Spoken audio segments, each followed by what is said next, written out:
penales para el Estado de Querétaro abrogado, al establecer que la detención del indiciado puede realizarse inmediatamente después de ejecutado el hecho delictuoso, entre paréntesis cuasiflagrancia, si en breve tiempo y sin mayor investigación alguien lo señala como responsable y se encuentra en su poder el objeto del delito, el instrumento con que aparezca cometido o huellas o indicios que hagan presumir fundadamente su intervención en la comisión del delito. No autoriza la detención bajo la figura de flagrancia equiparada, por lo que es constitucional y convencional. Hacían referencia, por lo que entiendo, se inconformaron porque consideraban que la flagrancia por señalamiento o la flagrancia indiciaria era una especie de flagrancia equiparada y pues determinan que no, que son figuras completamente distintas y que imperan, ¿no?, en el proceso penal de corte acusatorio y oral. Dice: conforme al precepto mencionado, existe flagrante delito cuando el indiciado es detenido inmediatamente en el momento de estarlo cometiendo, entre paréntesis flagrancia, y dos, inmediatamente después de ejecutado el hecho delictuoso, entre paréntesis cuasiflagrancia. Este caso contiene dos supuestos siguientes: cuando, inciso A, aquel es perseguido materialmente, o B, en breve tiempo y sin mayor investigación alguien lo señala como responsable y se encuentra a su poder el objeto del delito, el instrumento con que aparezca cometido, o huellas o indicios que hagan presumir fundadamente su intervención en la comisión del delito. Creo que aquí nos distingue entre lo que es la flagrancia por señalamiento y la flagrancia indiciaria, ¿no? Dice: ahora bien, lo establecido en este último inciso referido a la hipótesis de señalamiento hacia el sujeto activo cumple con los requisitos contenidos en los artículos 16 de la Constitución Federal, 9 de la Declaración Universal de los Derechos Humanos, 9, 1 y 4 del Pacto Internacional de Derechos Civiles y Políticos, de la Declaración Americana de Derechos Humanos y Deberes del Hombre, y los numerales 2, 3 y 6 de la Convención Americana de Derechos Humanos, porque no autoriza la detención del sujeto activo del delito bajo la hipótesis de flagrancia equiparada, ni deja al arbitrio de la autoridad ministerial y o jurisdiccional la interpretación del breve tiempo para que se ejecute la detención, ya que pone como condición un requisito de inmediatez temporal, el cual suprime la idea de que las personas puedan ser detenidas sin la orden respectiva después de varias horas posteriores a la comisión de los hechos, siendo que esta porción normativa se condiciona exclusivamente a lo que resulte inmediato o se acaba de hacer, lo que implica que solo puede detenerse a la persona señalada como autora del delito en los instantes inmediatos siguientes a los que se realizó el ilícito. Del mismo modo, el breve tiempo no es un concepto abierto ni puede entenderse como largo lapso de horas.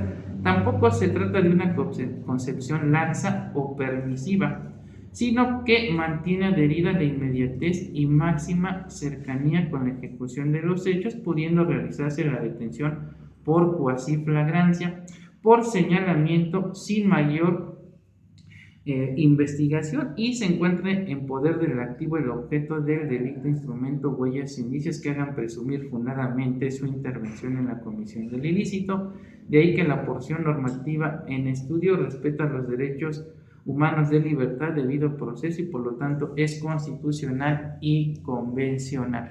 Entonces, en conclusión, el único requisito que pide, y vuelvo a insistir que lo manejamos desde un principio, es que no se interrumpa la persecución, ¿no? Ustedes ya tendrán que, bueno, tú como policía, acreditar a través de instrumentos tecnológicos, ¿no?, que nunca se interrumpió la persecución. Si se interrumpió, así sea por un tiempo breve, ya no es legal la detención. Entonces, en relación a tu pregunta, desde mi particular punto de vista, que tiene la forma de justificar que nunca se interrumpió la persecución y que la detención tendría que decretarse de legal, ese es mi particular punto de vista, ¿no?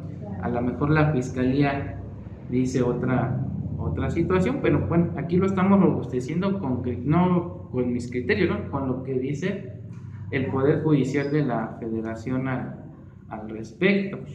Y aquí tenemos precisamente la que hace referencia al uso de aparatos tecnológicos como los rayos X. Dice: ¿Cuál es esa? Es la tesis con número de registro 2020-553, es de la 10ª época y proviene del tercer tribunal colegiado en materia penal del segundo circuito. También sería obligatoria porque acuérdense, ya ahora pertenecemos a una región, el segundo circuito pertenece a la región centro-norte, entonces sería también vinculatoria tanto en Ciudad de México como en Estado de México, con las nuevas reglas de la jurisprudencia, porque antes, acuérdense, nos dividíamos en circuitos, ahora en regiones, y nosotros pertenecemos a la región centro-norte, y la Ciudad de México y el Estado de México estamos en esa zona. Dice, detención en flagrancia, dice, se actualiza si al revisar a un pasajero que ingresa al país por alguna terminal internacional se advierte que posee sustancias prohibidas dentro de su organismo, entre paréntesis, narcóticos, aun cuando para constatarlo se utilicen aparatos tecnológicos como los rayos X. Dice, la prevención de los delitos es una función a cargo del Estado de conformidad con el artículo 21 de la Constitución Política de los Estados Unidos Mexicanos. De ahí que cuando una persona ingresa al país por alguna terminal internacional proveniente de otra nación, es lógico que existe una vigilancia exprofeso establecida por seguridad nacional, lo cual justifica efectuar a los pasajeros una revisión en cualquier punto de acceso con el propósito de prevenir la probable comisión de un delito, en la medida en que la prioridad de dicha autoridad policíaca es proteger las fronteras, impidiendo la entrada de extranjeros que no cumplan con la normatividad. El ingreso de mercancías sin el control o pago de aranceles respectivos y, por supuesto, la introducción de sustancias prohibidas por ley, entre paréntesis, narcóticos. Por ello es factible establecer que los agentes captores puedan practicar una intromisión mayor a fin de cumplir con la función que tienen encomendada, partiendo de elementos objetivos derivados de las circunstancias de modo, tiempo y lugar del evento que perciban.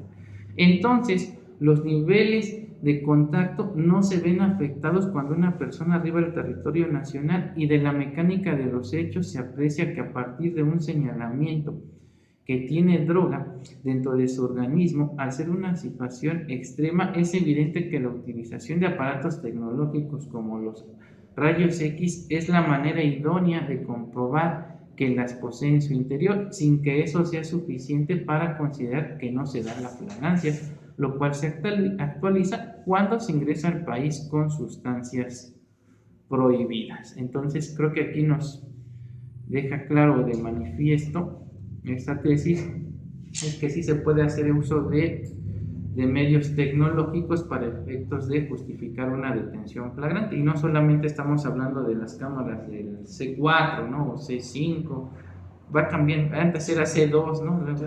En mis tiempos era el C2, ahora ya es el C5, ¿no? Bien, bueno, y también considero pertinente analizar el contenido de la tesis con número de registro digital 2017-669. También es de la 10ª época y es del primer tribunal en materia penal del primer circuito. El rubro es el siguiente, dice, detención en flagrancia. Se actualiza si enseguida de que el sujeto activo cometió el hecho delictivo, se le persiguió mediante un sistema electrónico de geolocalización satelital sin interrupción alguna. Legislación aplicable a la Ciudad de México, actualmente abrogada, ¿no? Pero, vamos a decir, el contenido de esta tesis sigue vigente porque se apega a lo que refiere el Código Nacional de Procedimientos Penales. Dice, el artículo 267, párrafo primero del Código de Procedimientos Penales para el Distrito Federal, aplicable para la Ciudad de México, actualmente abrogado, establece que se entiende que existe delito flagrante cuando la persona es detenida en el momento de estarlo cometiendo o cuando el inculpado es perseguido material e inmediatamente después de ejecutado el delito. Ahora bien, si la detención en la detención del sujeto activo se realizó enseguida de que cometió el hecho delictivo, entre paréntesis, lazo razonable, en virtud de que se le persiguió mediante un sistema electrónico de geolocalización satelital, el cual resulta infalible, sin interrupción alguna de esa circunstancia, actualiza la figura de flagrancia, pues aunque no se le siguió físicamente al agresor, pero sí dicho sistema electrónico de posicionamiento satelital de momento a momento, por lo que acorde al párrafo quinto del artículo 16 de la Constitución Política de los Estados Unidos Mexicanos, en concordancia con el artículo 267 indicado, la detención del presunto responsable no se apartó de las exigencias establecidas en dichos numerales en la medida que no se trató de un acto arbitrario o peor aún injustificado por los elementos de la policía aprensores, por ende no se violó derecho alguno en perjuicio del quejoso. Bueno, creo que también robustece, ¿no?, lo que veníamos comentando. Entonces, y si el sistema geolocalizador, o sea, se interrumpiera por efecto de la misma tecnología, se puede. Si se interrumpió, aquí nos dice siempre y cuando no se interrumpa. Si se te interrumpió la geolocalización y ya perdiste, ya no se apega a lo que nos están marcando los criterios jurisprudenciales. ¿A quién le es imputar este hecho? Sí, pues ahí no es una cuestión humana, ¿no?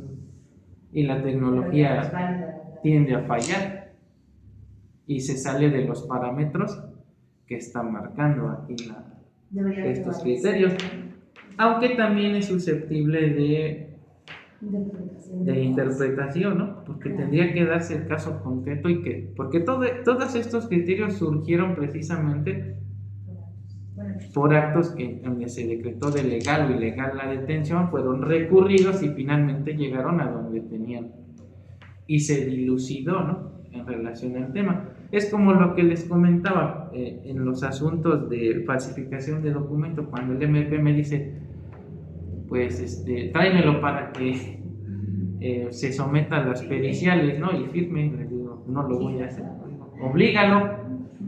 No hay dispositivo legal a través del cual puedan sustentar que mi representado se tenga que someter.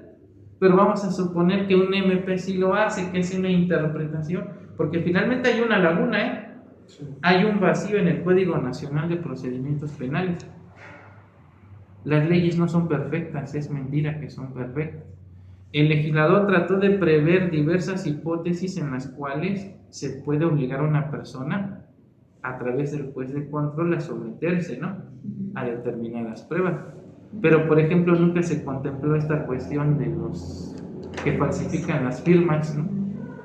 Oblígalo a que te reconozcan, ¿no? Bueno, primero no puede por el principio de no autoincriminación. Pero finalmente, si lo analizamos desde otra perspectiva, eso me impide indagar la verdad histórica del hecho, ¿no? Entonces hay hipótesis que no están previstas y no todo está en la ley.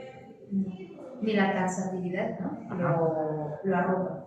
Entonces tendríamos que tener un MP que tenga las agallas, ¿no?, de aventarse una jugada de esas y que la combata, ¿no?, la defensa, y empiecen a darse las interpretaciones. Igual y le dan la razón al MP, ¿no? Igual y no, pero ya tenemos precedente. Sí, lo importante aquí lo que deben entender es que esa es la diferencia del sistema de jurisprudencia pasado con el nuevo, que lo importante son los precedentes, y como tal no hay un precedente en ese sentido. Pues es importante empezar a amar. Así es. Sí. ¿Alguna pregunta? ¿Comentario? David.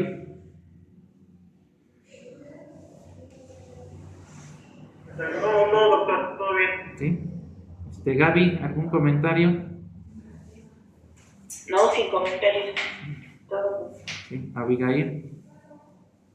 No, ninguno. Entonces, en el supuesto que comentaba Mauricio, aplicaría la jurisprudencia. Sí, tendría que decretarse de legal la detención siempre y cuando no hayan interrumpido la persecución, porque está haciendo uso de la tecnología, ¿sí? Que desde luego es susceptible de combatirse. Igual. Aparte tendrían como el indicio, ¿no? Que sería el celular. Y el señalamiento por parte, en su caso, de la víctima. Pero como les digo, tendría que aventurarse el MP a decretar de legal la detención, acordar la retención y llevarlo ante el juez. Y si la defensa considera que se extralimitaron, interponer el juicio de amparo, y es cuando se empiezan a generar los precedentes.